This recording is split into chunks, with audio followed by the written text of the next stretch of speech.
Flooding from the Missouri River in southeast Nebraska, southwest Iowa, and northwest Missouri isn't going away anytime soon, and one Nebraska lawmaker is concerned about the water freezing in the near future. There aren't a whole lot of positives for an area that has battled the most widespread and costliest natural disaster in Nebraska history since the middle of March, according to State Senator Julie Slama. But one piece of good news is the Highway 136 bridge at Brownville is estimated to reopen on October 31st. Flooding continues to affect around 8,000 acres of farmland in Nemaha County alone. Releases at Gavins Point Dam are up, causing water levels in Peru to rise to levels the town hasn't seen since the end of March. Floodwaters won't recede until the river, which is 2 miles away from the edge of Peru, is back in its banks.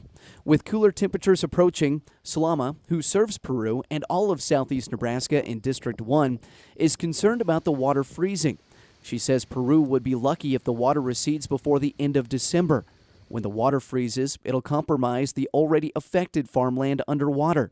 Damage assessments on levees can't be done, and repairs to levees won't happen until the water has fully receded. Repairs to the levee upstream of Peru won't happen anytime soon, Slama says. The levee was on an inactive list. And it was only on the inactive list for a single set of paperwork that was not filled out, that had no impact on the outcome of whether or not this levee failed. Moreover, there were levees with far greater deficiencies on the Iowa and the Missouri sides of the river that were on the inactive list as well and have already been repaired along I-29. And we were told by the Corps of Engineers, you know what, if this levee was along I-29, it'd be repaired already. As long as the levee is not repaired, people won't be able to return to their homes. Some may never be able to return. The Peru Drainage Board maintains the levee and is in charge of making the decision of adding the levee to the inactive or active list.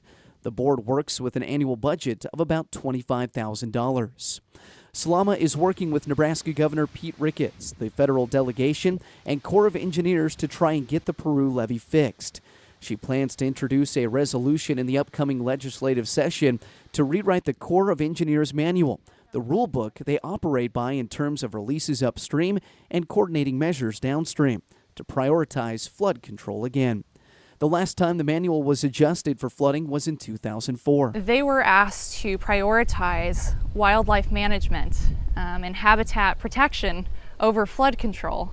And we've seen this year and in 2011 what that can do to not only habitats downstream, but also the lives and livelihoods of people downstream as well.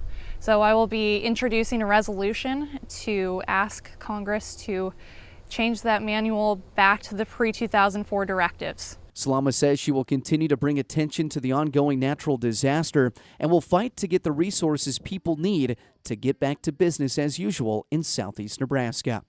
Reporting in Peru, I'm Hunter Arterburn, News Channel Nebraska.